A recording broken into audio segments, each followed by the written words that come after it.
Assalamualaikum warahmatullahi wabarakatuh. Halo Sobat Misteri Sunyi Mencekam. Bahagia rasanya bisa kembali hadir bersama Anda. Tentunya seperti biasa, kami akan menyuguhkan cerita-cerita misteri yang menarik untuk Anda simak. Dan kali ini kami sudah menyiapkan sebuah kisah nyata misteri yang berjudul Juragan Demi Pesugihan. Malam seringkali memberikan ketenangan, dan sebaliknya bencana bagi segenap manusia. Kesunyian malam menjadi pelengkap dalam meraih ketenangan. Namun, kesunyian juga bisa menjerumuskan ke dalam kesesatan. Semua tergantung pada apa yang ada dalam hati setiap insan. Terkadang, malam menjadi pengobat kegundahan jiwa, karena dalam sebagian malam itu, doa manusia menjadi mustajabah. Awal bulan Desember 2017 menjadi titik tolak dari ceritaku ketika aku harus berjibaku dengan tugas kuliah yang hampir habis masa deadline-nya. Ketika malam demi malam terpaksa dihabiskan di warnet yang menjadi tempat tumpuan untuk mengerjakan tugas kuliah. Sedikit plagiat, yang penting tugas tuntas. Meskipun jarak warnet agak jauh dari rumah, di pusat kota salah satu kabupaten di Jawa Timur yang terkenal dengan nama kota hasil tambaknya, aku tetap semangat karena selain murah dan nyaman, dan yang tidak kalah pentingnya selalu ditemani sohibku, Ricky. Ricky adalah sahabat karibku di SMA, dan kami berteman sejak awal masuk SMA sampai sekarang. Karena kami kuliah di universitas yang sama tapi mengambil jurusan yang berbeda, si doi orangnya enak banget diajak temenan. Selain baik, dia juga pintar dan rajin. Doi punya watak yang keras, gerusah-gerusuh dan tidak sabaran. Ricky ini sebenarnya mempunyai kelebihan yang tidak dimiliki banyak orang. Kelebihan itu ialah bisa melihat makhluk gaib. Orang bilang dia indigo, tapi sebagian orang bilang dia adalah titisan dari simbahnya atau leluhurnya yang konon adalah seorang pendekar. Wow, diam-diam gak bisa diremehkan anak ini. Aku punya julukan ke Ricky, yaitu temannya Demit. Beda dengan Ricky, meskipun aku sedikit bisa lihat barang-barang yang tak kasat mata atau gaib, tapi aku sebenarnya orangnya sedikit penakut. Yang jadi aneh, aku punya kemampuan untuk melihat barang-barang gaib itu sejak lahir tanpa harus belajar. Memang anugerah Tuhan yang tak ternilai harganya, tapi juga terkadang bikin merinding tak terkira. Malam itu, warnet cukup ramai dijejaki oleh hampir seluruhnya anak muda. Ada yang main game online, browsing artikel, ngerjain tugas, cari-cari artikel, dan bahkan ada yang buka bokep, tentunya pakai VPN kan. Meskipun harus diam-diam dan sedikit ditutupi. Sudah tidak memperdulikan lagi undang-undang ITE yang membuat sebagian publik figur meradang. Terdengar sayup-sayup lagu dari speaker kecil yang ditaruh di pojok atas ruangan, membuat suasana semakin gayeng dan nyaman. "Mas, panas, nyalakan kipasnya," pinta cewek yang duduk dengan penjaga warnet.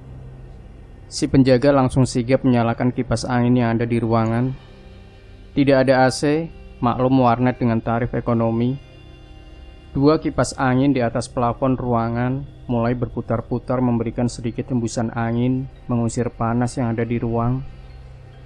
"Mas, nanti tutupnya sampai jam berapa?" tanya Fandi kepada penjaga warnet. "Santai mas, masih lama, jam 12," jawab penjaga warnet. Waktu itu masih menunjukkan pukul 7:30 malam. Seiring bertambahnya malam, satu demi satu pelanggan warnet mulai meninggalkan tempat. Kami harus ngebut cari artikel buat tugas kuliah. Duh, capek banget rasanya. Tak terasa sudah jam 12 malam, dan tinggal kami berdua yang ada di warnet tersebut. "Mas, udah jam 12, waktunya tutup," tegur penjaga warnet. "Bentar mas, tinggal dikit," jawabku sambil memelas. "Ya sudah mas, saya tinggal cari kopi di warung kopi depan. Titip warnet sebentar," ucap penjaga warnet. "Inggih mas," jawab kami berdua. Penjaga warnet dengan tubuh kecilnya berjalan gontai menahan kantuk keluar dari warnet. dan membiarkan kami berdua yang lagi asik cari artikel. Suasana dalam warnet mulai mencekam. Hanya kami berdua, tidak ada manusia lain. Hembusan angin dari kipas meliuk-liuk menyelimuti seisi ruangan. Sepi, hening, tidak ada suara, bahkan dua speaker yang tadi menemani telah senyap. Merinding bulu kuduku mulai meresahkan hati, seakan-akan ada yang mengawasi kami berdua. Tapi apa aku tidak tahu. Rick, suasananya kok beda? Ada apa ini? Tanyaku. Apa, nggak ada apa-apa, timpal Ricky. Kring. Kring. Blah, blah. Terdengar samar-samar suara daun pintu kamar mandi di ujung ruangan. Kamar mandi kecil yang sangat kecil, terselip di pojok ruangan. Maklum engsel pintu jarang diberi pelumas dan harus ekstra keras menopang daun pintu kayu. Lampu di dalam kamar mandi mati, tapi ada bau aneh yang menyeruak. Rick, orangnya keluar, baunya amis, bilangku sambil sedikit ketakutan. Apa saja Ki yang ngintip dari kamar mandi? Biarkan kalau ganggu kita tebas saja, jawab Ricky sambil menunjuk ke arah kamar mandi. Di dalam kamar mandi, samar-samar terlihat sosok hitam besar dengan mata merah melotot dan gigi runcing bersimbah darah menatap dalam ke arah kami berdua, seolah kami mangsa buruannya. Aku pun berusaha menutup mata rapat-rapat sambil menyandarkan kepalanya ke punggung Ricky dengan sedikit ketakutan. Tak biasanya makhluk seperti itu menghuni kamar mandi. Mata merah terbelalak terus-menerus menatap ke arahku. Semakin dia lihat semakin serem. Serem banget, gerutuku sambil masih menutupi matanya.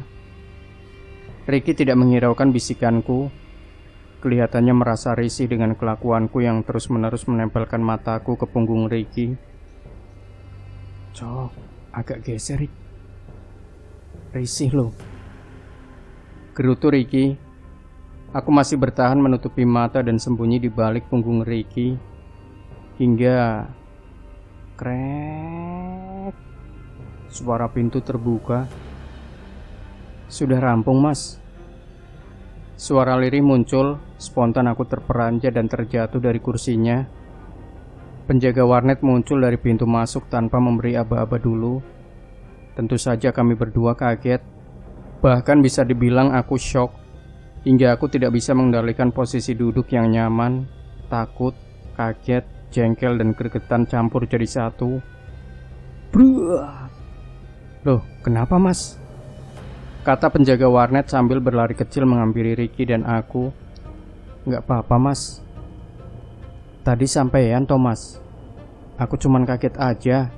Tak pikir, kata aku sambil meringis menahan sakit. Begitu aja takut bro, saut Ricky sambil memapah aku bangun. Iya Mas, saya udah jam 1:30, waktunya tutup. Besok dilanjut lagi. Kami buka jam 7 pagi, sorry ya. Jelas penjaga warnet berbadan kurus itu. Kami bergegas mengambil FD dari tas kecil. Aku langsung tancapkan flash disk ke CPU dan mengcopy semua artikel dan kerjaan kami, hingga tidak ada satupun yang tertinggal. Kerjaan kami malam ini cukup penting untuk tugas kuliah dan masa depan kami. Setelah selesai beres-beres, aku menghampiri penjaga warnet dan membayar jasa sewa warnet malam itu. Aku sedikit lega karena banyak bahan yang telah kami kumpulkan. Kemudian kami langsung keluar dari warnet meninggalkan penjaga warnet, ditemani makhluk penjaga kamar mandi. Semoga demit kamar mandi tidak menghantui sang empunya warnet ini. Malam itu sudah menunjukkan pukul 1:30 dini hari. Ricky yang memakai motor jadul andalan memboncengku. Malam semakin dingin, sunyi dan hening di setiap sudut tempat. Kami berdua sangat lelah, seharian mencari bahan untuk tugas dari kampus di warnet. Ingin rasa hati beristirahat sejenak. Aku berpikir untuk mencari warung kopi. Tapi malam itu aku berpikir, mana ada warung kopi jam segini masih buka, kalau tidak ke pasar. "Rik, ayo ngopi dulu ke pasar," ajakku. "Oke, sip," timpal Ricky. Akhirnya kami pergi menuju ke salah satu pasar yang berada satu jalur dengan arah kami pulang. Lumayan jauh dari warnet tadi. Ricky memacu motor menerobos dinginnya angin yang menusuk tulang dan gelapnya malam. Sambil memboncengku di jok belakang, aku berpegangan erat menahan dingin dan sedikit takut dengan kejadian di warnet tadi. Dari sini aku melihat pasar yang sudah ramai dengan penjual mulai menata dagangannya, dihiasi dengan gemerlap lampu hemat energi 13 watt, yaitu pasar di salah satu kecamatan.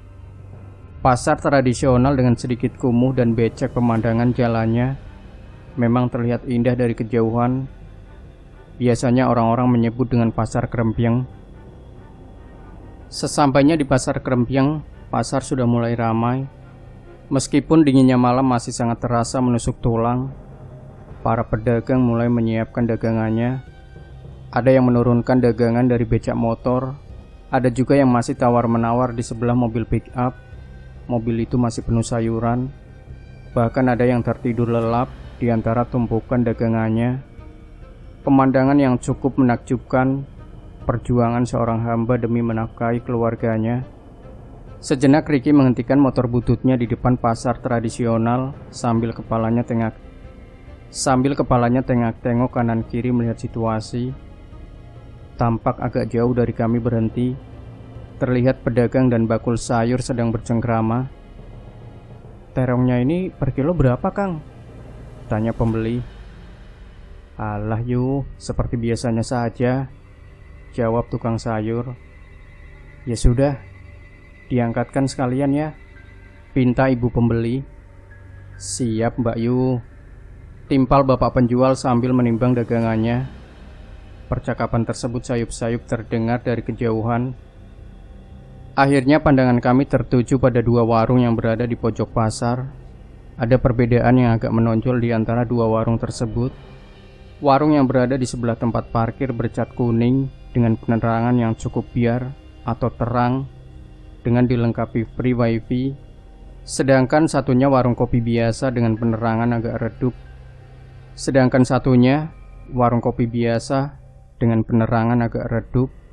Dan kelihatan pengunjungnya orang-orang yang cukup berumur. Kami putuskan memilih warung yang terang untuk berngopi ria. Di samping harganya murah, ada wifi-nya juga. Warung ini menyediakan kursi kayu berbentuk L memutari meja utama. Sedangkan kursi dan meja kayu terpampang rapi di depannya berjumlah 4 set. Kami pun berjalan sambil mendorong motor butut Ricky ke arah warkop tersebut. Karena jaraknya tidak terlalu jauh dari tempat kami berhenti. Pengunjung saat itu sudah sepi. Karena waktu sudah larut malam menjelang subuh.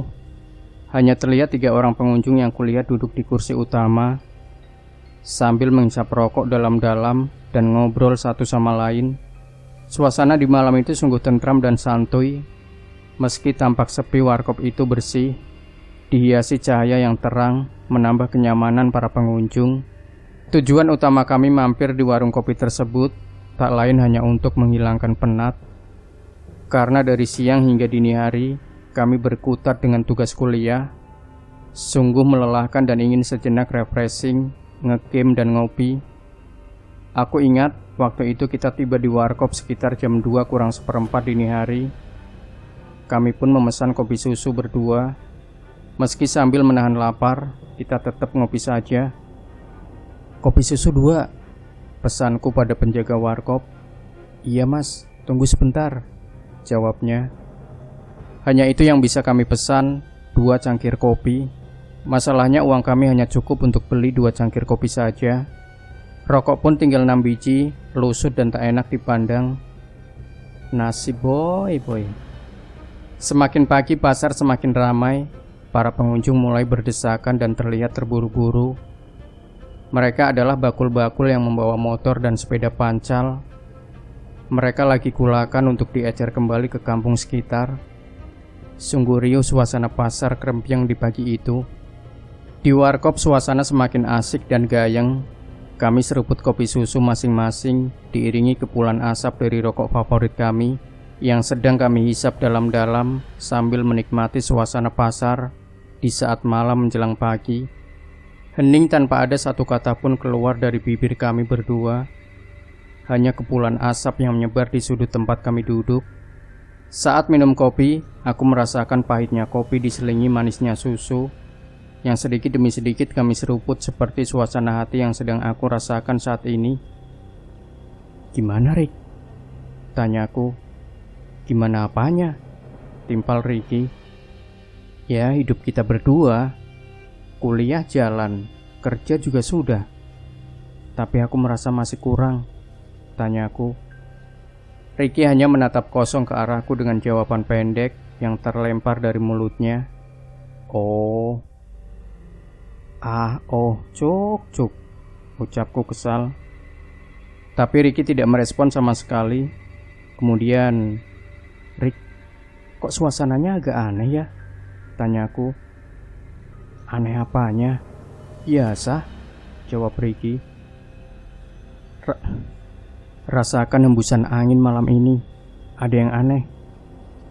Kelihatannya bakal terjadi sesuatu," jelasku pelan. Angin berembus pelan, namun tidak seperti biasanya. Perasaan Ricky juga demikian. Memang ada yang aneh dengan malam ini. Meskipun demikian, Ricky pun tidak menanggapi serius perkataanku. Karena lagi sibuk merasakan nikmatnya hisapan rokok penghabisan, aku tetap memperhatikan suasana pasar dengan serius, seperti detektif yang tidak mau kehilangan buruannya. Ricky sebenarnya juga merasakan suasana yang aneh malam itu. Suasana samun bikin orang merinding. Biasanya ada makhluk gaib yang sedang jalan-jalan. Bulu kuduk pun terasa berdiri sendiri, meskipun Ricky tidak merasa takut sama sekali. Sesaat aku tertegun dan pandangannya fokus ke arah kanan kepala sesosok pria dewasa memakai baju dan celana warna hitam. Umur sekitar 40 tahunan. Dia berjalan dari arah parkiran pasar dengan tenang, namun bertingkah agak aneh. Tangan pria itu berada di belakang pinggul, dengan jari jemari saling berpegangan satu sama lain. Nampak seperti posisi menggendong. Ternyata pria itu menggendong seorang anak kecil dengan ciri tinggi 40 cm, berkepala botak, memakai kancut warna putih, berkulit kuning pucat. Anak kecil itu menengok ke arah kami berdua sambil tersenyum. Ricky mengira itu adalah anak pria tersebut, jadi Ricky sendiri tak begitu peduli dengan anak itu. Tapi tidak denganku yang terus memantau gerak-gerik pria berpakaian hitam itu. Tiba-tiba pria yang baru tiba itu terhenti di depan warkop, di mana kami sedang ngopi dan menurunkan anak yang ada di gendongannya. "Ayo nak, waktunya bekerja," perintah pria itu dengan suara pelan. "Inggih bos," jawab anak kecil itu sambil turun dari gendongannya. Percakapan mereka berdua terdengar samar-samar karena riuh para pedagang di pasar tersebut. Anak kecil itu pun turun dari gendongan tuanya dan diam terpaku.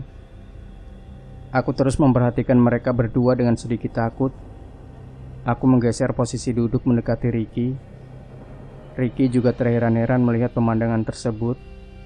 Seorang anak kecil yang dipaksa bapaknya bekerja, padahal kami berdua tidak pernah diperintah orang tua bekerja. Namun kami sendiri yang ingin bekerja untuk membantu beban orang tua. Kami menyadari kalau kami hanya berasal dari keluarga sangat sederhana yang ingin merubah nasib. Apa yang ada di benak bapak itu tragis sekali. "Ayo jalan, waktunya cari uang," perintah pria itu. Kemudian anak kecil itu pun mulai berjalan pelan ke arah bakul yang sedang sibuk menjajakan dagangannya. Aku merasa aneh dengan kejadian itu dan tidak habis pikir dengan kelakuan pria tersebut. Tapi Ricky dengan sikap cuek tingkat dewanya tidak memperdulikan kejadian tersebut. Ricky merasa itu urusan orang lain, bukan urusan kita, dan kita tidak boleh ikut campur urusan orang lain. Dosa. Urus diri kita sendiri agar jadi manusia yang baik untuk dunia dan akhirat. Seiring dengan hisapan terakhir rokok di tangan Ricky, akhirnya mata ini terpengaruh juga dan mulai memperhatikan gerak-gerik anak kecil yang sedang berjalan menuju kerumunan para pedagang.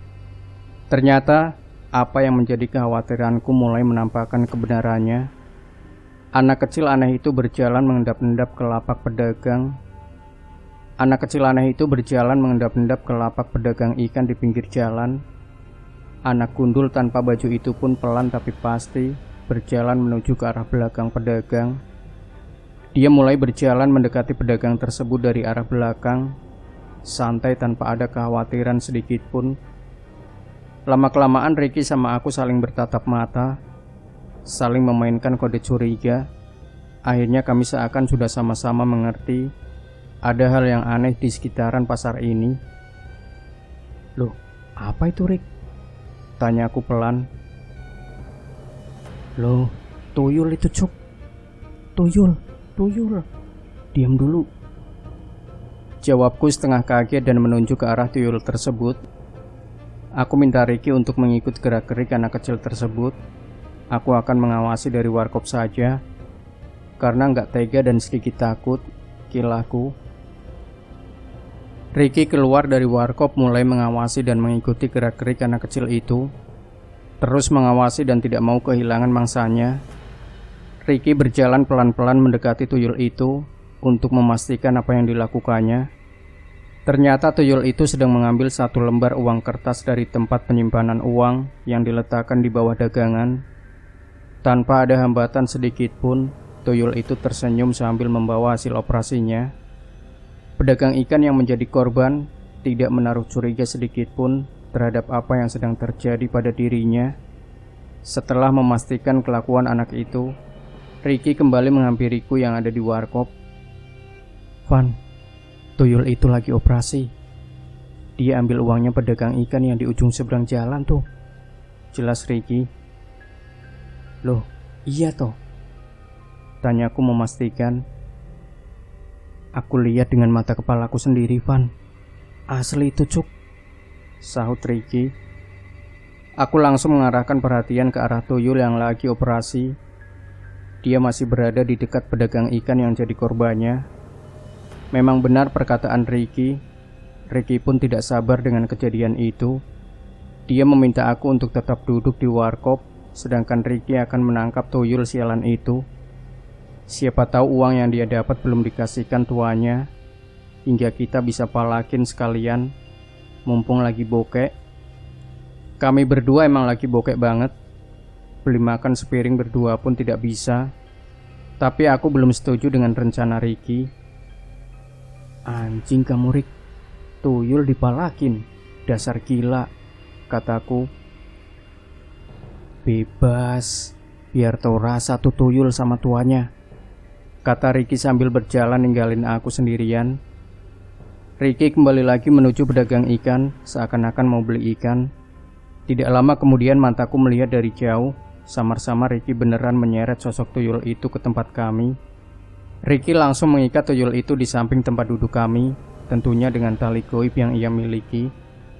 Tali gaib tak kasat mata yang hanya bisa diikatkan kepada makhluk tak kasat mata.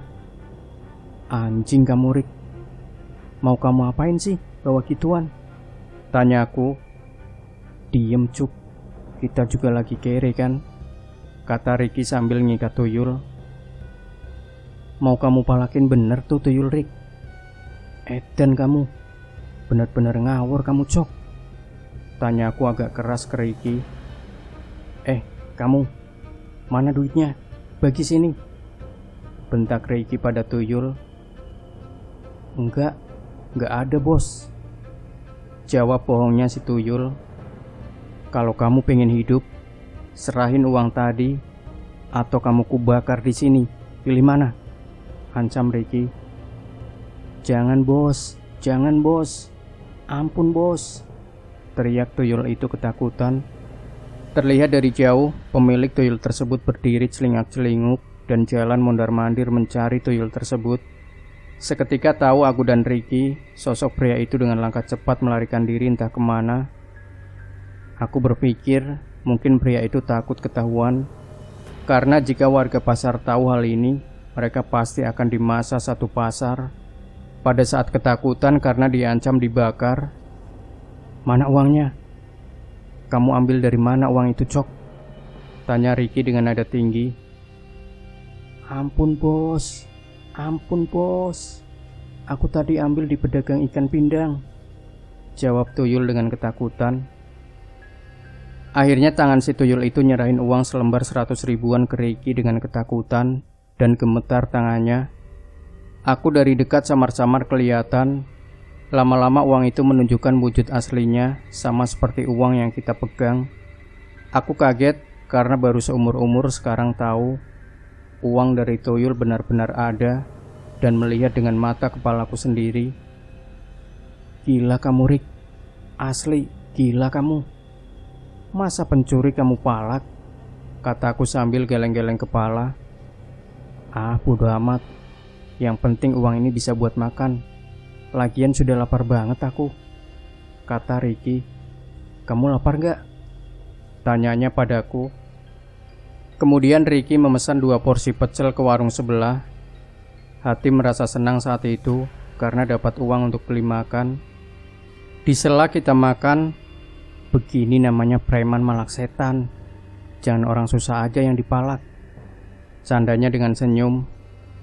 Kita makan dengan lahap waktu itu. Maklum lagi lapar berat soalnya. Aku aja sampai nambah 1 porsi lagi. Selesai makan, aku lihat Tuyul yang tadi diikat sama Ricky sambil menyalakan sebatang rokok. Aku perhatikan Tuyul itu baik-baik. Sepertinya ada sesuatu dengannya. Si Tuyul mulai komat-kamit seperti dukun merapalkan mantranya. Entah apa yang sedang dia perbuat. Ricky tak menghiraukan sikap Tuyul tersebut sambil menenggak es teh yang dia pesan. Pagi-pagi gini minum es teh. Sungguh aneh si Ricky ini. Biarin, gak bakal lepas tuh setan. Aman, Pan, jawabnya sambil melanjutkan minum es teh. Kepala Ricky menengok ke arah Tuyul yang terikat tersebut dan berjalan pelan menghampirinya. Sambil menunduk dan mendekatkan mulutnya. Akhirnya dia curiga dengan kelakuan Tuyul yang komat-kamit terus, seperti hendak memanggil tuannya. Kamu mau panggil juragan kamu apa? Tanya Ricky. Dengan terbata-bata si Tuyul menjawab, Iya bos. Setan ini benar-benar harus dikasih pelajaran, gumam Ricky. Juragan kamu siapa? Di mana? Tanya Ricky dengan suara keras dan tatapan marah. Di daerah pegunungan bos. Di ujung bos, sahut si Tuyul sambil menunjukkan ke arah selatan. Di mana, Cok? Jangan muter-muter kalau ditanya. Setan, bentak Ricky. Dengan muka jengkel, Ricky berjalan meninggalkan Tuyul yang sedang terikat menuju ke warung sebentar untuk membayar makanan dan minuman dengan uang hasil palakan. Aku duduk dan hanya menikmati rokok sambil ngeliatin tingkah Ricky yang lucu kalau marah sama setan. Ya, sambil senyum-senyum kenyang, dan habis ini bisa tidur nyenyak. Sehabis bayar makanan, aku dan Ricky nyamperin lagi Tuyul laknat. Ricky dengan tatapan marah dan melotot ke arah Tuyul itu. Jawab apa enggak setan? Bentak Ricky lebih keras lagi. Di selatan pulau ini Pak Bos, kata Tuyul dengan tergagap dan ketakutan. Sudah, tidak usah banyak bacot. Mukamu, Cok. Aku bakar saja kelamaan jawabnya kamu. Buat kesel saja intinya mukamu, kata Ricky sudah sangat marah yang siap membakar Tuyul tersebut. Jangan bos, rintih si Tuyul dengan muka pucat, memelas dan mulai menangis. Si Tuyul pun mulai bercerita panjang lebar. Menurut pengakuannya, dia berasal dari selatan provinsi ini, dekat dengan laut. Dia terlihat pasrah dengan nasibnya dan kelihatannya tidak berbohong. Mendengar cerita tersebut, Ricky kembali bertanya. Lah, gitu jawabnya dari tadi. Kan enak. Ngomong gak usah muter-muter kayak kipas angin aja. Setan anjing, jawab Ricky dengan ada emosi yang mulai melandai. Aku bukan setan anjing bos. Aku Tuyul bos, kata Tuyul ingin membenarkan perbedaan dia dengan setan dan anjing. Sudah tahu aku, Ciancok, kalau kamu itu Tuyul. Itu tadi kelakuanmu yang kayak anjing, Cok. Kamu kalau bawel tak bakar sekalian ya. Bentak Ricky dengan keras, mulai emosi lagi. Sabar, Rik. Tuyul itu gak pernah makan bangku sekolahan, makanya sukanya ngeyel kayak kamu. Candaku untuk menurunkan emosi Ricky. Wasem raimu, Van, jawab Ricky. Sudah, gimana enaknya ini, Van?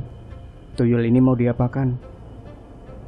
Jelas yang bawa dia kemari tadi sudah kabur, tanya Ricky. Bawa ke rumah kamu aja, Rick. Rumah kamu kan kosong, pintaku. Masuk juga saran kamu, Van. Ayo, kita masukin botol saja nih bocah, cerocos Ricky. Kami berdua mulai persiapan untuk memasukkan si tuyul ke dalam botol. Aku ambil botol bekas air minum, lari dalam warkop. Ricky sudah bersiap-siap. Van, mana botolnya? Tanya Ricky. Sabar, Rick, ini botolnya, sahutku. Wush. Setelah Ricky dan aku sedikit ritual, akhirnya kami berhasil memasukkan tuyul tersebut ke dalam botol. Bekas air mineral dengan menempel segel gaib tentunya. Dengan demikian si tuyul sudah tidak bisa apa-apa, dan yang penting tidak akan kabur. Tapi ada satu yang mengganjal di pikiranku. Tuyul ini mau diapain? Ayo Van, kita langsung pulang. Kita urus tuyul ini di rumah saja. Lagian aku sudah ngantuk nih. Besok juga masih ada kuliah pagi, pinta Ricky kepadaku. Besok saja habis kuliah, Rick. Kita tentuin lagi nasib tuyul ini, sahutku. Oke, sekarang pulang ke rumah sendiri-sendiri saja, kata Ricky. Sip, lagian aku besok juga mau antar adik sekolah dulu, jawabku sambil menguap karena menahan kantuk. Tak lama kami berdua beranjak dari warkop tersebut untuk pulang. Ricky mengambil botol bekas air minum yang berisi tuyul dan menaruhnya ke dalam tas. Aku berjalan di belakang Ricky. Dia mulai menyalakan motor bututnya. Kluk, kluk. Motor tak mau menyala. Aku juga heran, dari tadi motor tidak bermasalah, tapi sekarang tiba-tiba ngadat. Kenapa, Rick? Tanya aku. Cuk, pasti tuyul kurang ajar ini bikin ulah, sahut Ricky, kemudian ngambil botol yang ada dalam tasnya dan komat kamit sebentar. Setelah itu motor mulai dinyalakan. Alhamdulillah bisa nyala, dan kami pun pergi meninggalkan pasar Krempiang. Pagi ini kami berdua berangkat ke kampus seperti biasa. Kami berdua juga kuliah seperti biasa, tidak ada yang berbeda. Sekitar pukul 4 sore perkuliahan kami selesai. Aku dan Ricky bergegas ke rumah Ricky yang tak jauh dari kampus, cukup 10 menit. Dengan naik motor butut, motor tua napas muda pun kita pacu dengan cepat. Sesampai di rumah Ricky yang sepi, kami berdua langsung ke kamar Ricky. Terlihat posisi botol bekas air minum yang dihuni oleh tuyul masih tetap berada di tempatnya, tanpa ada pergeseran sedikit pun. Karena si tuyul jelas tidak mampu membuka segel gaib yang kami pasang tadi malam. Aman, Pan, kata Ricky sambil melihat botol.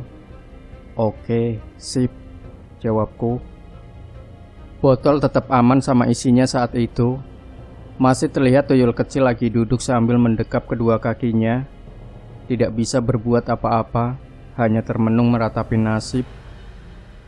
Pan, makan dulu yuk. Tak bawa ke depan semua ya, makanya. Lagian habis ini kita masih ngurus setan di kamarku. Berat kerjanya ntar, kata Ricky sambil berjalan ke arah dapur. Oke Rick, aku ngikut saja dah. Kamu kan tuan rumahnya, jawabku. Suasana rumah Ricky tak sebegitu besar. Bercat putih menghadap ke selatan nampak asri dan rindang. Di rumah itu ada 1 kamar utama, 3 kamar tidur, 1 kamar mandi, dan 1 dapur yang persis bersebelahan dengan musola keluarga. Aku pun sebenarnya betah tinggal di situ. Aku dan Ricky makan di ruang tamu sambil ngobrol tak tentu arah, ngelantur dan suka-suka aja. Ternyata enak, Rick. Bikin kenyang dan tak harus bayar, celotehku. Raimu, Van, biasa saja. sahut Ricky. Selesai makan, kita bersuci dahulu dan melakukan ritual menurut keyakinan kami. Sehabis itu Ricky mengeluarkan botol berisi tuyul dari kamarnya tersebut ke ruang tamu. "Woi, bangun woi, molor mulu," kata Ricky sambil tangannya menggoyang-goyangkan botol bekas itu. "Aduh bos, kaumku kalau malam kerja bos. Kita kerjanya malam, siang kita tidur bos," jawab tuyul dengan posisi tiduran. "Loh, kamu berani bantah Yul?" jawab Ricky dengan mata melotot. "Sudah Rick, biar aku saja yang tanya. Kalau kamu yang nanyain, gak selesai masalah. Yang ada malah emosi mulu isinya," jawabku. "Yul, namamu siapa? Kamu punya nama kan?" tanyaku. "Iya bos, biasanya juraganku panggil aku Andre," jawab tuyul. "Cuk, gila, nama tuyul kayak nama artis. Asli setan." "Setan kamu," gumamku sambil sedikit tertawa. Wah, wah, tawa lebarnya Ricky. "Kamu di sini ikut siapa?" "Juragan kamu," tanyaku. "Ikut Pak Tekno bos, itu di desa sebelah," jawabnya sambil duduk dengan menundukkan kepala plontosnya. "Itu aslinya dari mana?" tanyaku lagi. "Ya yang kemarin itu bos," jawab tuyul. "Oh dari sana toh?" tanyaku untuk meyakinkan jawaban tadi malam. "Bener di sana," lanjutku. "Bener bos," jawabnya dengan kepala manggut-manggut ke depan. "Desa mana?" tanyaku lagi. "Desa itu bos, yang ada gunungnya.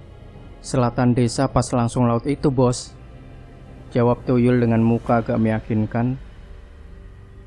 "Rick, coba kamu cek Google Map, ada nggak nama desanya di kabupaten itu?" pintaku kepada Ricky untuk cek valid tidaknya jawaban si Andre tuyul ini. "Oke Van," sahut Ricky. Interogasi pun berlanjut. "Kamu di sana ngabdi ke siapa?" tanyaku. "Ke Mbah Parmin bos," jawabnya pelan. "Setan kayak kamu di sana ada banyak?" tanyaku lagi. "Banyak bos, macem-macem," jawab tuyul. "Oh, seberapa banyak Andre?" tanyaku. "Ya ratusan bos. Aku sendiri gak tahu pastinya kalau sekarang," jelas si tuyul. "Ratusan? Lebih? Wah, wah," sahut Ricky sambil tertawa tak percaya. "Memang ada perbedaan di sana?" tanyaku. "Ya ada lah bos kelas-kelasnya. Ada yang kelas 1, 2, 3, sampai kelas 6. Tiap kelas mempunyai kemampuan ngasilin duit berbeda-beda. Misalnya nih bos, kalau kelas 1 bisanya ambil maksimal sehari 100.000. Kalau kelas 6 mah bisa sampai 2 juta bos sehari," terang si tuyul. "Oh, kayak anak sekolah SD, pakai kelas segala," gumamku dengan manggut-manggut mencoba memahami bisnis laknat ini. "Terus kamu dibeli atau dimaharin sama Pak Tikno berapa Yul?" tanyaku lagi. 1.700.000 bos," jawab tuyul. "Kamu sendiri di sini sehari ngasilin berapa duit?" tanyaku lagi. 200.000 bos," jawabnya lagi. "Jadi kelas 2 dong kamu di sana," kataku. "Iya bos, bener," jawab tuyul. Ketika aku interogasi si tuyul, Ricky sedang sibuk dengan HP-nya untuk mencari lokasi yang disebutkan si tuyul. Tak lama kemudian, "Van, ada nih desanya. Beneran kata si tuyul Andre tuh," kata Ricky sambil pegang HP. "Sip," jawabku. "Yul, kira-kira bisa nggak aku sama Ricky ketemu sama Mbah Parmin di sana?" tanyaku. "Bisa bos," jawab tuyul. "Kira-kira minggu depan gimana?" tanyaku lagi. "Sebentar bos, aku mau hubungi dulu sama Tuan Parmin dulu," sahut si tuyul. Si tuyul terdiam sejenak sambil komat kamit. Sepertinya dia lagi jelasin nama Mbah Parmin kalau aku dan Ricky mau ketemuan. Aku menunggu sekitar 15 menit sambil liatin Google Map-nya yang ada di HP Ricky. "Jauh Rick ini?" tanyaku. "Iya Van, kalau menurut Mbah Google ini perjalanan sekitar 6 jam dari sini," terang Ricky. Kemudian tiba-tiba si tuyul menyela. "Bos, bos, bos," kata tuyul memanggil. "Ada apa Yul?" "Sudah tah?" tanya aku. "Sudah bos, Mbah Parmin adanya hari Minggu. Dia sudah siap bos dikunjungi," jawab tuyul. Gila bener nih orang, mau ketemu aja pakai janjian segala. Tidak hanya dunia nyata yang butuh manajer, dunia gaib pun butuh. Hebat benar dunianya ini. Aku terheran-heran. Kelihatannya gayung bersambut. Kita bisa ketemu tuanya si tuyul. Sekalian jalan-jalan agak jauhan dikit, biar si motor butut tambah sehat. Kita pun mulai nyusun rencana. "Gimana Pan? Kamu minggu ini ada acara nggak?"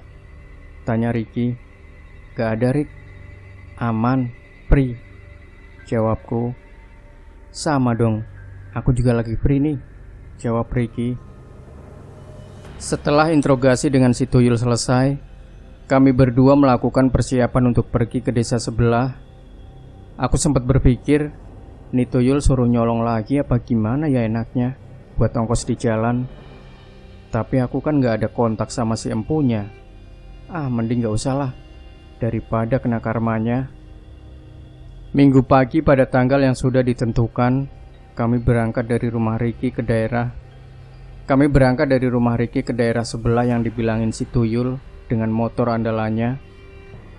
Aku sangat berharap motor butut itu bisa sampai ke sana dengan selamat, karena kami harus melalui tanjakan serem yang penuh dengan cerita magis. Tetapi Ricky sangat percaya diri bahwa tidak akan ada apa-apa yang bisa merintangi perjalanan kami berdua kali ini atas izin Allah, dan dia juga seorang mekanik meskipun amatiran. Perjalanan kami cukup panjang karena harus melewati gunung dan lembah. Motor kami harus menerobos hutan yang sangat sepi. Sesekali terdengar suara binatang dari dalam hutan.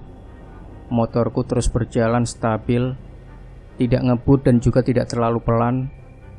Sesekali kami berhenti di tengah hutan sambil menikmati sejuknya udara hutan dan menenggak air minum yang sudah kami siapkan. Bawa bekal biar tidak terlantar. Hitung-hitung meniru anak-anak PAUD. Ketika kami berhenti sebentar di jalan yang membelah hutan untuk menghilangkan penat dan beranjak mau berangkat kembali, tiba-tiba motor kami gak mau dinyalakan. "Wah, kita sudah disambut nih," gerutuku. "Santuy Van, aku tak izin dulu kalau cuma mau berkunjung," jelas Ricky. Ricky terdiam sejenak sambil komat kamit. Aku tidak tahu lagi baca apaan yang dirapalkannya. Tapi tak lama kemudian Ricky menyuruh aku untuk menyalakan kembali motornya. Brrrr. Alhamdulillah motornya hidup kembali. Kita lanjutkan perjalanan kembali. Aku dan Ricky beberapa kali juga harus istirahat di SPBU dan masjid, sekedar meluruskan punggung. Yang lebih penting lagi biar si motor butut bisa istirahat mendinginkan mesinnya. Perjalanan masih belum selesai. Setelah sampai di kota, kami masih harus menempuh perjalanan sekitar 1 jam lagi ke desa si tuyul tersebut. Ternyata memang benar apa yang dikatakan si tuyul. Untuk menuju ke desa tersebut, jalannya yang ada nanjak terus. Ketika masuk desanya pun kami harus lewat jalan setapak. Untungnya kami masih bisa bawa motor dengan medan jalan setapak. Minggu jam 3:30 sore, setelah menempuh jalan setapak yang hanya bisa dilewati motor, aku dan Ricky berhenti di warung tengah perkampungan. Suasana desanya sangat asri, masih hijau dan nampak belum terjadi polusi pabrik. Beda dengan keadaan yang ada di kota. Kami pun singgah di warung tersebut dengan niatan istirahat, ngopi dan mencari informasi tentang Mbah Parmin. "Pak, kopi hitam 2," pesanku. "Oh iya mas," jawabnya. Kami duduk di dalam warung dan mulai membakar rokok. Beberapa menit kemudian, kopi pun tiba di meja kami. Sambil menyeruput kopi hitam yang kelihatannya nikmat dan mantap, kami mulai tanya-tanya tentang Mbah Parmin. Pemilik warung sempat menanyakan tujuan kami berdua mencari Mbah Parmin. Menurut dia, banyak orang yang mencari Mbah Parmin dengan berbagai macam keperluan. Aku pun bercerita kalau kami berdua pengen ketemu beliau hanya untuk main saja dan tidak ada maksud apa-apa. Namun pemilik warung sedikit curiga dengan kami berdua. "Kamu mau beli apa di situ?" tanya pemilik warung. Dengan polos aku tanya balik, "Loh, memang jualan apaan Mbah Parmin, Pak?" Kemudian pemilik warung dengan suara pelan menjelaskan sedikit tentang Mbah Parmin yang jualan tuyul, babi ngepet, dan masih banyak lagi. Intinya adalah pesugihan. Di kampung itu Mbah Parmin sudah terkenal dengan sesuatu yang berbau pesugihan. Masih menurut pemilik warung yang dari tadi duduk di sebelah kursiku, mengisahkan bahwa Mbah Parmin mempunyai akses langsung dengan para pemilik makhluk gaib tersebut dan menjadi orang kepercayaannya. Selain itu, Mbah Parmin juga sangat terkenal sebagai dukun sakti yang sering dimintai bantuan. Beliau juga tinggal jauh dari keramaian, menyendiri di hutan. Aku merasa senang sudah mendapat sedikit info dan gambaran tentang Mbah Parmin.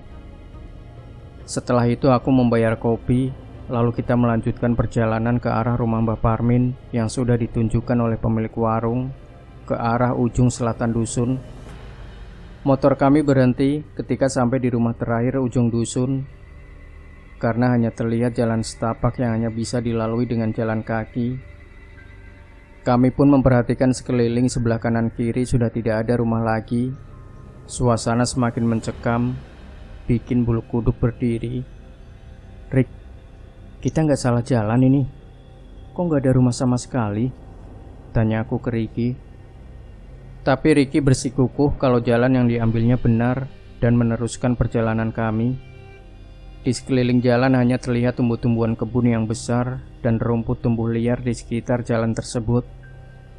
Setelah hampir 15 menit perjalanan dari warung tadi, kami pun berhenti dan menghampiri seseorang yang lagi mencari rumput.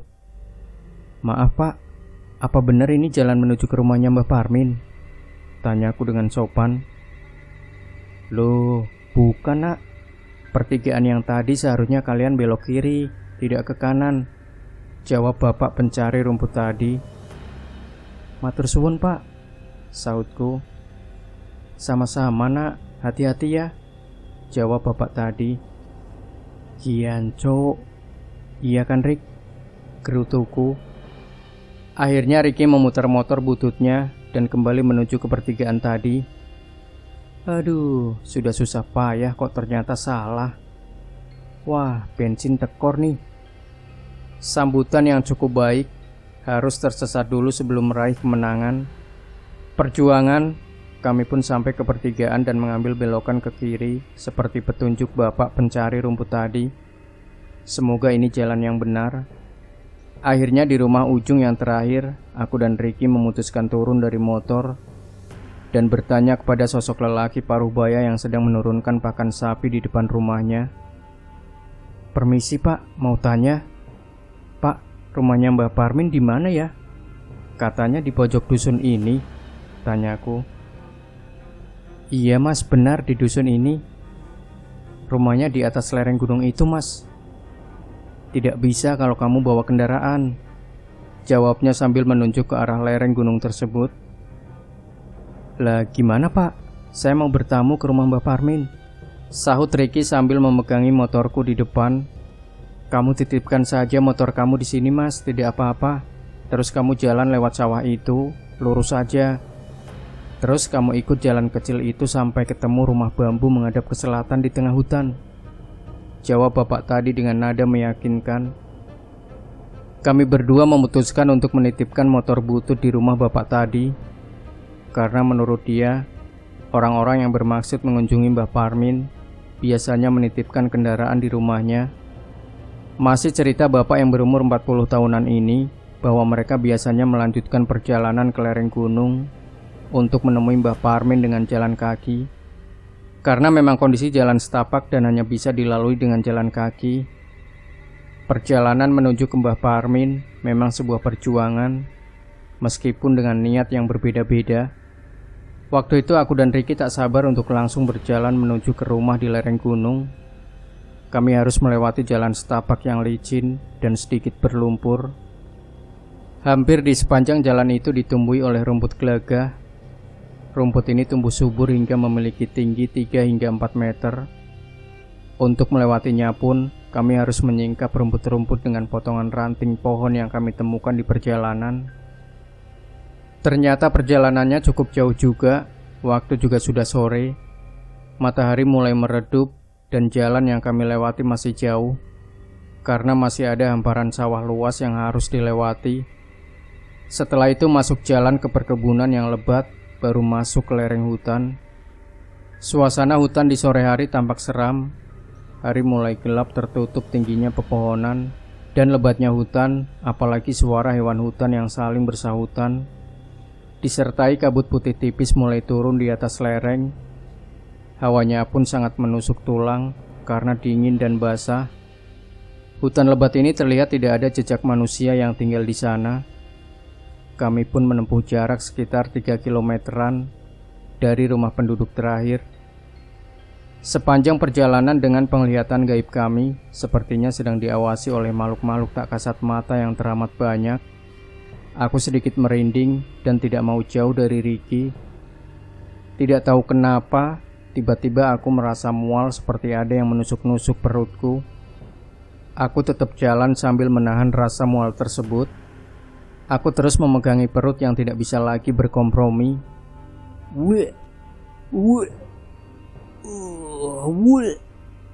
Aku menepi ke bawah pohon pinus dan mengeluarkan semua isi perut. Lega sekarang. Ada apa, Pan? Kamu gak apa-apa? Tanya Ricky. Gak apa-apa, Rick. Aku masih kuat.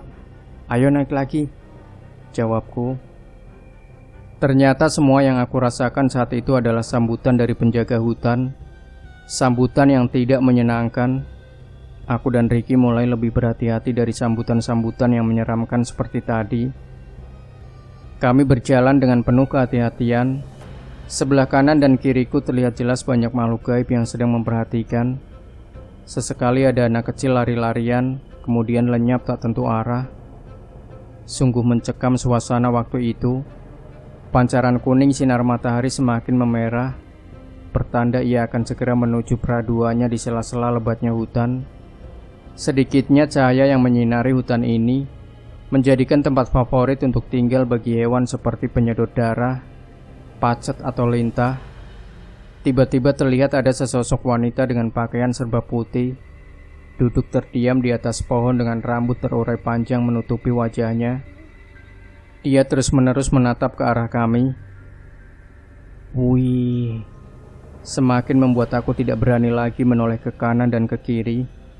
Saat kami berjalan kaki, terlihat dari jauh rumah seperti yang digambarkan bapak yang kami titipi motor tadi mulai terlihat jelas. Kami sedikit lega karena tujuan kami sudah terlihat. Sekitar pukul 5 lebih sebelum maghrib atau surup, kami sampai di rumah Mbah Parmin.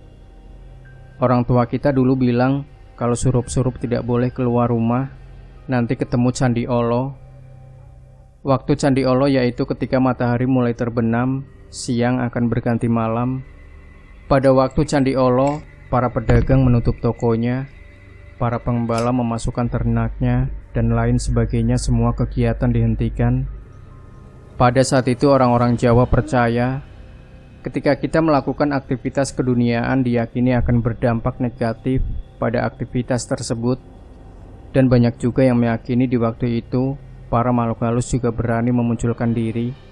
Dari dekat kami melangkah pelan dan melihat rumah yang terbuat dari bambu kayu, masih beralaskan tanah dan sudah beratap genting.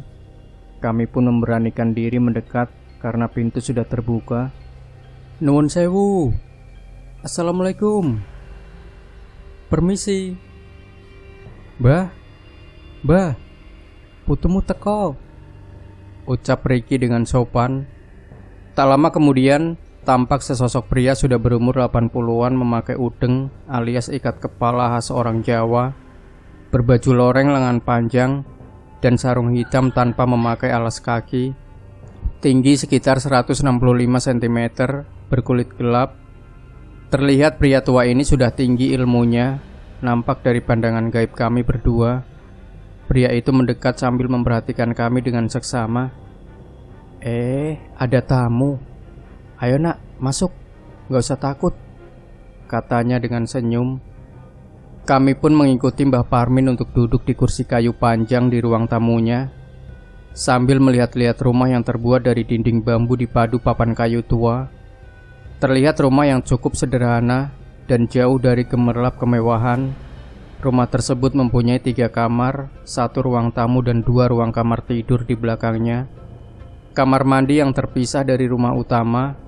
Terdapat 1 sumur di dekat kamar mandi itu. Setengah merinding juga kami lama-lama. Bagaimana tidak, rumah itu hanya sendirian, berdiri di tengah hutan dengan tumbuhan dan dikelilingi semak-semak yang sangat rimbun, tanpa ada tetangga satupun. Dan kalau malam, hanya diterangi lampu seadanya, lampu ublik, lampu yang berbahan bakar dari minyak tanah. Sebagian masih tertempel di beberapa tiang utama, dan ada yang di atas meja. Ada apa nak jauh-jauh ke sini? Kamu asli mana? Tanya Mbah Parmin sambil mencoba berjabat tangan dengan aku dan Ricky. Tidak ada apa-apa Mbah. Ini loh, saya mau tanya, Mbah punya peliharaan makhluk apa? Tanya aku pelan sambil menunjukkan botol yang berisi tuyul. Sebenarnya Mbah Parmin sudah tahu dan mengerti maksud dan tujuan kami berkunjung ke rumahnya. Sambil menatap tajam ke arah botol air minum yang kami bawa, Mbah Parmin manggut-manggut, seperti mengerti tujuan kami, yaitu ingin membakar habis perkumpulan pesugihan di sini. Tatapan matanya menunjukkan rasa tidak terima atas apa yang akan kami lakukan. Namun Mbah Parmin bisa menyimpan kemarahan itu dari kami. Loh, kok bisa sampai di kamu anak itu? Tanya Simbah setengah kaget. Inggih Mbah, panjang ceritanya, jawabku.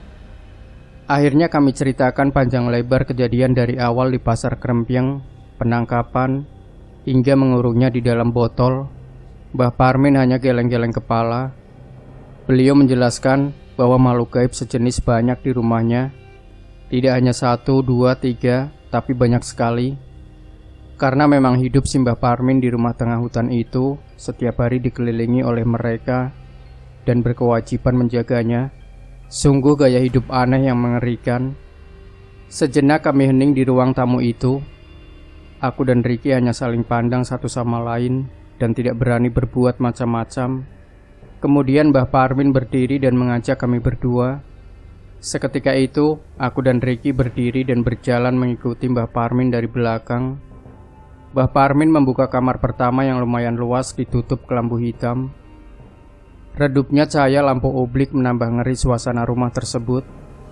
Di dalam kamar, pertama kulihat ada 3 sosok perempuan dengan telanjang dada semua.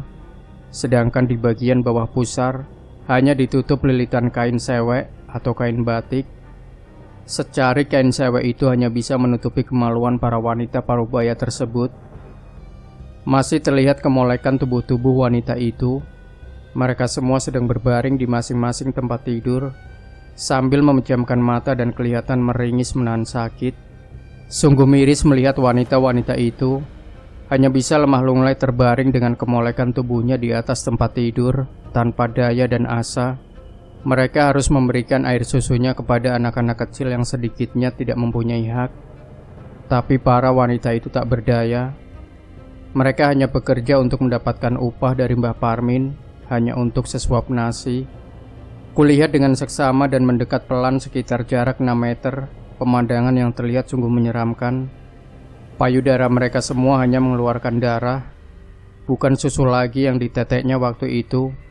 Aku hanya bisa menangis dalam hati. Setiap wanita ini harus melayani 4-5 tuyul tiap 3 jam sekali. Tuyul-tuyul itu mengerubutinya dan menetekinya satu persatu. Tuyul yang lagi antri menunggu giliran sangat asik memainkan kemaluan wanita itu, menusuk-nusukkan jari jemarinya yang hitam ke dalam kemaluan wanita tersebut sambil cengengisan. Sungguh menyedihkan hingga aku tak kuasa untuk melihat. Wanita yang di ujung berumur sekitar 40 tahunan. yang di tengah berumur 37 tahunan, yang paling dekat dengan pintu sekitar 32 tahunan. Mereka terlihat sangat mengenaskan kondisinya, sangat lemah dan tak berdaya. Wanita yang sudah berumur 40 tahunan juga sudah terlihat pingsan. Miris dan marah saat lihat sendiri kejadian itu, rasanya pengen bakar semua penghuni makhluk jahanam di rumah Mbah Parmin dan menyelamatkan ketiga wanita itu, dalam pikirku. Dengan cepat Mbah Parmin menutup kembali kelambu hitam tersebut dan mengajak kami ke belakang kamar. Dia menunjukkan berbagai macam makhluk pesugihan, mulai tuyul, babi ngepet, kuntilanak merah, genderuwo. Lainnya aku nggak tahu apa namanya juga, dan luar biasa banyaknya. "Jancuk, kurang ajar mbah ini," bisik Ricky pelan ke telingaku. "Hus, mulutmu diam," sautku. "Ini semua daganganku nak," terang Mbah Parmin lirih dan memelas. "Inggih mbah," jawab kami berdua. Benar-benar sore hari yang mengerikan bagi kami, karena baru pertama kali seumur hidupku disuguhi pemandangan yang gila dan manusia gila Mbah Parmin ini. Aku hanya bengong melihat semua makhluk setan ini. Ada yang bermain, lari-larian, bernyanyi dan segala macam tingkah para setan tersebut. Ternyata lama juga kami mengamati hal yang tak lazim tersebut. Aku dan Ricky diajak Mbah Parmin kembali ke ruang tamunya. Kami duduk berdampingan dan tak lama Mbah Parmin menyuguhkan hidangan kopi hitam. Tatap kami curiga terhadap kopi tersebut. Soalnya pengalaman kopi yang disuguhkan di tempat beginian banyak yang dikasih guna-guna. Dengan memecah keheningan di ruang tamu, Mbah Parmin membuka obrolan dengan mempersilahkan kepada kami berdua untuk meminum kopi hitam yang telah disajikan. Aku sama Ricky hanya diam dan mengangguk pelan saja. Kami berdua sama-sama kembali menyulut rokok. Mbah Parmin juga terlihat membakar rokok lintingan dari penutup jagung, sekedar untuk mencairkan suasana yang tegang sejak kedatangan kami. "Nak, aku minta tolong jangan marah. Ini usahaku nak. Perempuan 3 yang di dalam kamar belakang tadi itu tadi ya kerja ikut aku. Ia tak bayar tiap bulan nak. Ini memang usahaku dari dulu," jelas Mbah Parmin. "Terus mau mbah gimana?" tanya Ricky dengan nada kecut. "Sebentar nak, tak cerita dari awal ya," jawab Mbah Parmin. "Silahkan mbah," aku mempersilahkan. Kemudian Mbah Parmin mulai bercerita tentang hal perdagangannya. Semua itu dimulai dengan adanya perjanjian sama Raja Iblis di gunung ini. Perjanjianku memakai tumbal berupa kepala hewan, biasanya kepala kerbau, kepala sapi, atau kepala kambing. Itu juga tidak pasti. Tiap tahun permintaan sang Raja Iblis itu beda-beda yang diminta, tapi tidak ada tumbal yang memakai manusia. Aku jadi pengen tahu seperti apa Raja Iblis itu. Aku penasaran banget. Setelah Mbah Parmin selesai bercerita singkat, aku minta tolong untuk bisa dipertemukan dengan Raja Iblis junjungan Mbah Parmin. Kemudian Mbah Parmin terdiam sambil komat kamit sendiri, layaknya orang yang sedang berkomunikasi. Kami berdua sabar menunggu hingga Mbah Parmin mempersilahkan untuk menemui Raja junjungannya. Aku kasih isyarat ke Ricky untuk menemui Raja Iblis dengan meraga sukma, karena yang akan kami temui adalah makhluk gaib. Artinya hanya sukma kami yang pergi, sedangkan raga tetap di tempat Mbah Parmin. Kami terdiam sementara untuk melepas sukma ini. Intinya kami ingin mencari siapa iblis itu sebenarnya. Jika mata batin indera keenam sudah terbuka dengan sendirinya, dengan mudah kita melakukan hal itu. Kita bisa melakukan perjalanan tubuh halus ini. Untuk meraga sukma juga harus dibutuhkan latihan dan harus ada gurunya. Terkecuali bawaan lahir atau anugerah yang didapat dari Tuhan. Istilah keagamaan adalah ilmu laduni, ilmu yang langsung dari Sang Pencipta tanpa belajar dari manusia. Sukmaku dan Ricky melayang dengan cepat menuju ke puncak gunung dan masuk ke dalam kerajaan Raja Iblis yang terlihat sangat besar. Saat itu aku sama Ricky langsung berada di depan pelataran singgasana Raja Iblis. Raja Iblis gunung itu mempunyai badan besar dan tinggi, kulit berwarna merah menyala, mukanya seperti kuda bertanduk dua panjang, berjambang warna merah, hidung yang besar dengan tatapan mata merah tajam, Raja Iblis juga membawa trisula berwarna kuning kemerahan menyala, seakan ada api di sekelilingnya. Raja Iblis ini hanya memakai celana pendek khas Raja Jawa dan selempang warna hitam di punggungnya. Di pergelangan tangan dan kakinya terdapat gelang emas serta mahkota khas raja di atas tanduknya, dan tanpa alas kaki. Hal ini memang terlihat mengerikan sekali, tapi semua ini hanya terlihat di alam gaib saja. Raja Iblis didampingi oleh banyak permaisuri yang cantik-cantik dan para pengawal kerajaan yang kelihatannya tangguh dan kuat. Para budaknya juga sangat banyak. Kelihatannya seperti manusia yang pernah membuat perjanjian dengan Raja Iblis, sehingga para manusia itu harus rela menjadi tumbal dan mengabdi kepada Raja Iblis selamanya. "Hai anak manusia, berani-beraninya kau masuk ke istanaku," bentak Raja Iblis. "Kenapa harus takut sama makhluk macam kamu, setan?" jawab Ricky dengan pedenya. "Ada perlu apa kamu datang kemari? Cepat katakan," bentaknya marah. Wajah si Raja Iblis memerah dengan membawa trisula yang diselimuti api, seakan siap menghunus kami berdua. Para pengawal raja pun bersiap-siap menghunus senjata tombaknya masing-masing dan tinggal menunggu perintah. Aku mulai takut, bulu kuduk berdiri dan hanya berdoa agar bisa keluar dari istana ini dengan selamat. Tapi aku harus kuat dan menanyakan keingintahuan kami berdua kepada Raja Iblis. Aku pun memberanikan diri untuk bertanya, "Apa benar Mbah Parmin itu pengikutmu?" tanyaku. "Benar, mau apa kau? Jangan ikut campur urusanku anak manusia," jawabnya dengan emosi yang mulai membuncah. "Aku dan temanku hanya memastikan kalau kamu adalah tuan dari Mbah Parmin, itu saja," sautku dengan tenang. "Kalau adu kekuatan belum saatnya. Nanti saja kalau sudah waktunya, pasti akan kubakar kau, seperti membakar nenek moyangmu," kata Ricky yang mengancam si Raja Iblis. Setelah perkataan Ricky tadi, secepat kilat kami kembali ke jasad kami yang tengah duduk di ruang tamu Mbah Parmin. Dari kejauhan terdengar sayup-sayup perkataan si Raja Iblis memperingatkan kami berdua. Slep. Kami kembali ke tubuh kasar di rumah Mbah Parmin. Kedua mata kami ikut terbuka pelan. "Bagaimana nak? Sudah ketemu sama rajaku?" tanya Mbah Parmin kepada kami berdua.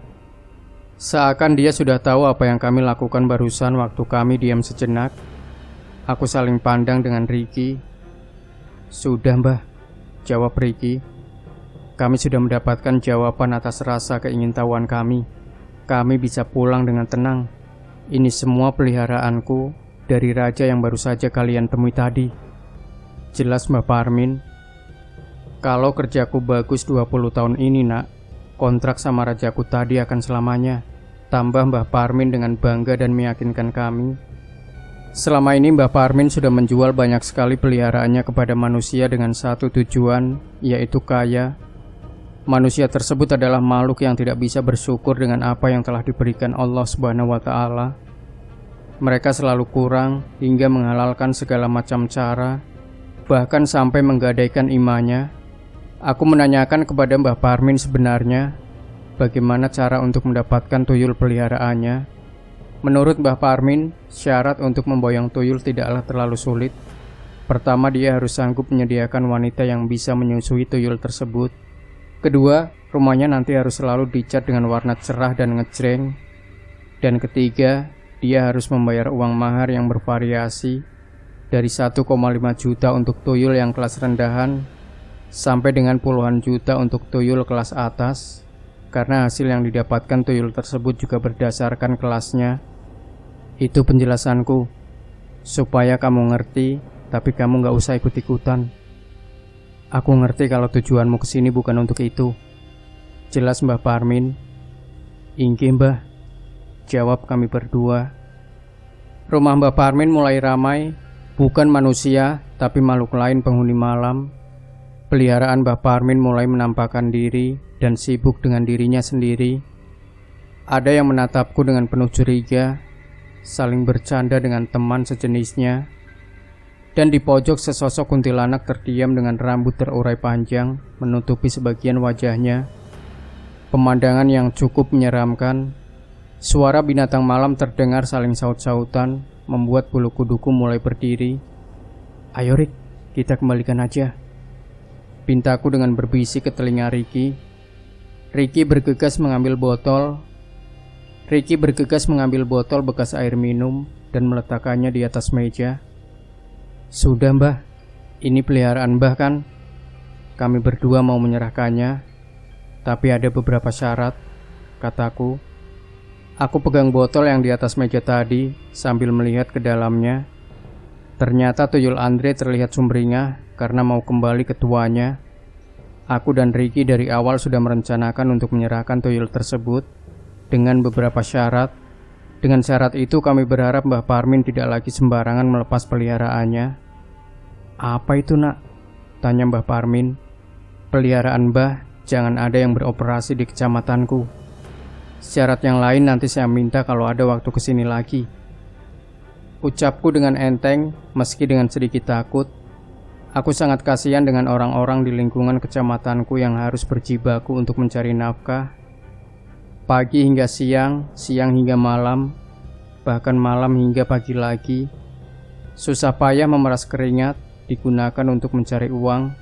Namun tuyul Andre dengan mudahnya mengambil yang bukan haknya tanpa harus mengeluarkan keringat. Kondisi itu yang membuat kami prihatin, serta tidak mau ada lagi kejadian seperti yang ada di pasar Krempyeng. Sudah, kejadian itu yang terakhir. Kecamatan kami harus bebas dari tuyul. "Iya nak, kalau mau kamu begitu," jawab Mbah Parmin menyanggupi. Aku berpikir kegiatan jual beli setan ini sudah menjadi profesi Mbah Parmin. Sudah berapa orang beli dan transaksi di sini? Sudah berapa manusia yang disesatkan oleh setan-setan ini? Aku sendiri tidak tahu. Semua itu hanya sebatas pertanyaan di dalam benakku. Kalau aku sama Ricky menghancurkannya sekarang, juga kasihan. Toh cari kerjaan sekarang juga nggak gampang untuk manusia seukuran Mbah Parmin dan juga wanita yang di belakang tadi. Demi mencari sesuap nasi, cara yang aneh dihalalkan. Padahal manusia tidak kekal. Aku juga bingung mau gimana caranya menghentikan semua ini. Tapi aku juga bukan pahlawan. Kami berdua dari awal masuk hanya memandangi kopi yang disuguhkan tanpa berani meminumnya karena masih khawatir apa yang akan terjadi. Masih menghisap rokokku. "Mbah, syarat yang lain nanti kalau kesini lagi saya akan sampaikan," kata Ricky mengulangi perkataanku tadi. Syarat apa lagi ya? Aku hanya bisa termenung memikirkan syarat kedua, ketiga dan seterusnya. Karena sebenarnya aku dan Ricky tidak ada niatan apa-apa, hanya ingin mengembalikan si tuyul Andre. Namun untuk menghadapi orang semacam Mbah Parmin, aku dan Ricky harus jeli, penuh siasat dan tatak. Tatak maksudnya pede dan berani, sehingga tidak terlihat takut. Syarat jadi siasat. "Oh iya, gak apa-apa nak, asal tidak terlalu berat syaratnya nanti dan tidak mengganggu usahaku ya," jelas Mbah Parmin. Aku hanya bisa mengangguk saja tanda setuju untuk tidak membuat syarat yang berat.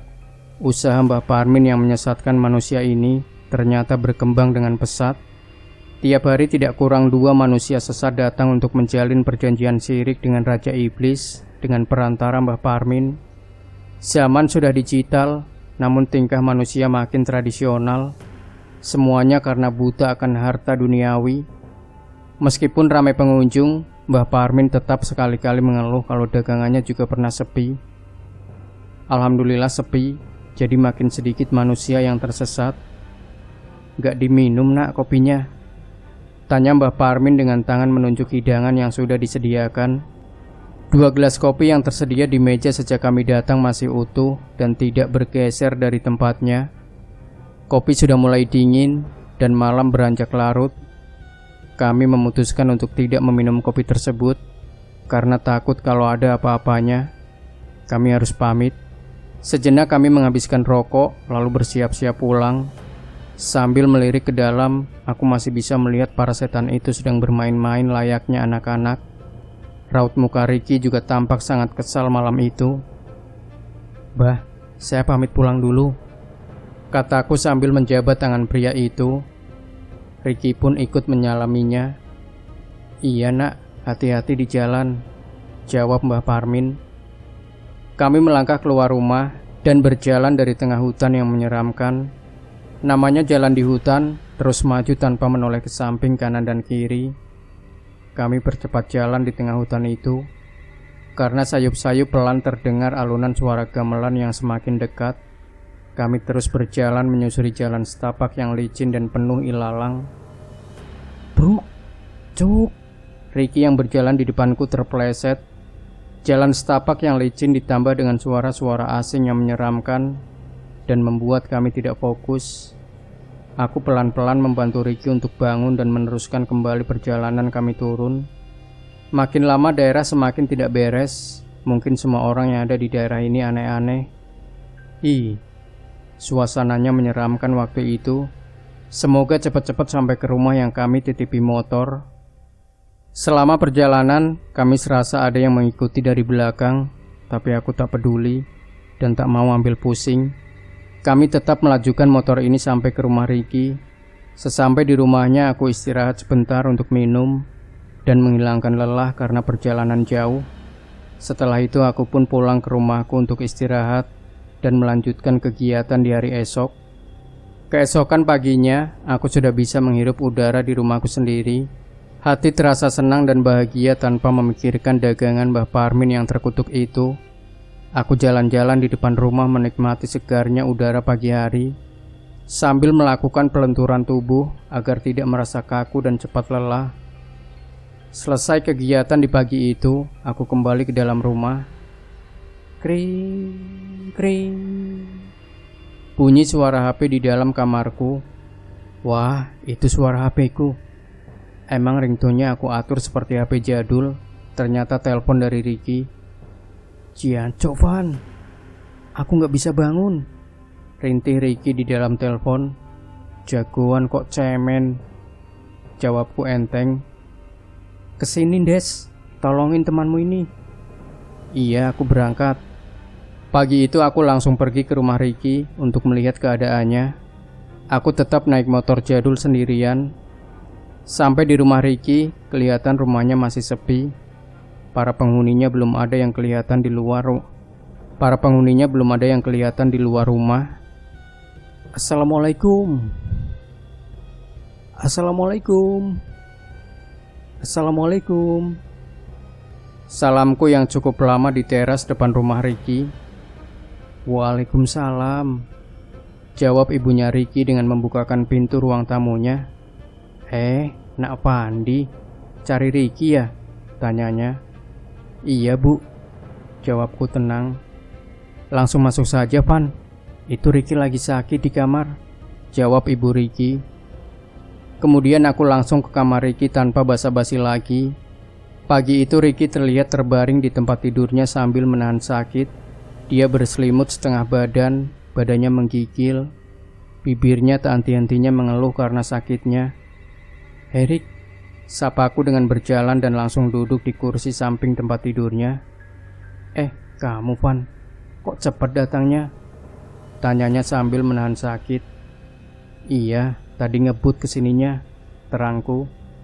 Gimana ceritanya kamu bisa kayak gini Rick? Tanyaku. Kemarin kan cuma jatuh kepleset doang, terangku. Kemudian Ricky cerita kalau dia tidak bisa bangun dari tempat tidurnya. Selain kakinya yang terpeleset tadi malam, semalam ia merasa bermimpi didatangi Raja Iblis pesugihan. Dia merasa diikat dan dihajar malam itu. Mungkin itu benar-benar ulah Raja pesugihan atau Mbah Parmin, kami pun tak tahu. Atau ini hanya sebagai peringatan yang disampaikan Raja Iblis semalam. Siang itu aku yang masih di kamar Ricky langsung pamit ke rumah pembimbing kami. Aku berangkat sendiri waktu itu karena Ricky tidak memungkinkan untuk aku ajak. Aku ke rumah sang pembimbing untuk minta doa dan solusi atas keadaan Ricky tadi malam. Sebut saja pembimbing kami namanya Abah Soleh. Rumah orangnya cukup dekat denganku. Pembimbing kami ini hanya sebagai membimbing dan penasehat atas kelebihan kami. Waktu aku sampai rumah pembimbingku, suasananya sejuk dan juga sepi. Assalamualaikum. Tak tak tak tak tak. Salamku dengan mengetuk pegangan pintu gerbang besi rumahnya. Waalaikumsalam, jawab Abah Soleh dari dalam. "Oh, Nak Pandi, masuk saja, tidak dikunci gerbangnya," jawab Abah Soleh yang sudah berdiri di teras. "Maaf Mbah, saya mengganggu," kataku serta menjabat tangan beliau. "Enggak apa-apa Nak. Sebenarnya ada apa? Kok tiba-tiba kesini tanpa kabar-kabar dulu?" kata Abah Soleh disertai tangannya yang merangkulku mengajak duduk di terasnya.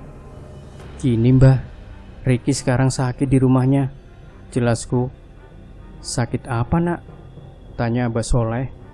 Waktu itu kuceritakan kejadian aku dan Ricky menemukan tuyul itu, sampai akhirnya Ricky sekarang sakit. Beliau hanya mengangguk-ngangguk kepala seakan sudah memahami apa yang kami hadapi. Beliau langsung mengambil botol air kemasan dan mendoakannya saat itu juga.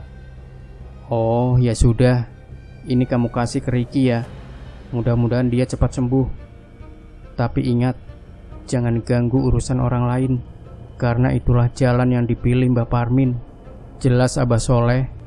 "Iya Bah," jawabku singkat. Waktu itu aku langsung pulang ke rumah Ricky untuk mengantar air yang didoakan dan pesannya Abah Soleh. Sesampainya di rumah Ricky, aku langsung menyuruh dia untuk meminumnya dan mengoleskan ke seluruh bagian yang sakit. Saat kami berdua, aku sampaikan pesannya Abah Soleh ke Ricky untuk tetap sabar dan tidak mencampuri urusan orang lain. Setelah kejadian siang itu, 3 hari kemudian Ricky sudah sembuh dari sakitnya. Kami berpikir, inikah penyesat manusia yang mencari jalan pintas untuk kekayaan tanpa mau bekerja keras? Fenomena di negeri kita tercinta sampai kapan akan berlanjut? Tapi Mbah Parmin juga tak mau disalahkan, karena di sini hukum ekonomi berlaku bagi dia. Di mana ada permintaan, di situ Mbah Parmin menyediakan. Kekayaan yang didapatkan dari pesugihan dan semacamnya, sama halnya mengambil rezeki dari anak keturunan kita. Dan setelah tiada pun, para penyembah setan atau para pencari kekayaan jalan pintas akan menjadi budak abadi mereka. Maka kita harus selalu ingat kepadanya, kepada Tuhan kita yang esa, yang maha kaya dan maha segalanya, karena suatu saat ajal pasti akan menjemput kita. Aku dan Ricky memang harus introspeksi diri sebelum menilai orang lain. Kami juga akhirnya tak mau ikut campur dengan urusannya. Mulai saat itu, kami putuskan tidak lagi berhubungan, mencampuri urusan dengan Mbah Parmin. Demikian Sobat Misteri Sunyi Mencekam. Jangan lupa tinggalkan komentar Anda, like, share video ini, subscribe channel Sunyi Mencekam, dan nantikan kembali cerita-cerita misteri terbaru dari kami. Wassalamualaikum warahmatullahi wabarakatuh.